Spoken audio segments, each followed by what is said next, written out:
The death of the East African community back in 1977 was brought about by lack of political goodwill and mistrust among member states. 40 years later, the region is facing imminent collapse because of the same issues that it faced back then. The question is, will it survive where it failed in 1977? Africa's most integrated region is at a crossroad. Since it was revived 18 years ago, the bloc, which is touted as a model of regional integration, is facing serious headwinds. Two of the region's biggest economies of Kenya and Tanzania are currently locked in a serious trade and diplomatic tiff, with Tanzania blocking Kenyan business people and goods from accessing its market. Uganda has also faced the wrath of Tanzania, with Dar slapping Ugandan sugar with higher tariffs.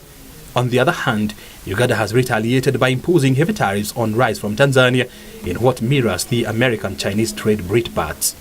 Unless there is a resuscitation of political commitment by one or two key members in the community, the elasticity of market by the East African community is getting very much substantially impaired. And you start seeing countries like Kenya looking at external, additional African markets beyond East Africa because of the limited expansion of the export capacity within the region. UNCTAD Secretary General Dr.Mukhisa Kituyi says if not checked, these barriers are likely to kill the EAC integration dream. Dr. Kituyi says regional leaders should develop a political solution to address these emerging issues.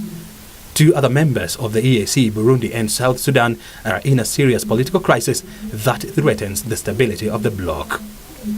Kituyi further says the world trading system is under serious threat. The two world's largest economies, that is the United States and China, are currently locked in a bitter trade tariff war, while the European Union is in a limbo due to the looming Brexit. What you are seeing with the rise of trade wars and protectionism is good politics and bad economics. It is not driven by any knowledge that you are going to be able to improve national benefit by fighting free rules-based trade.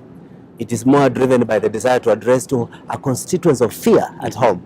People feel vulnerable, and you can easily excuse their vulnerability by pointing at foreign purposes, causes as successful trading countries.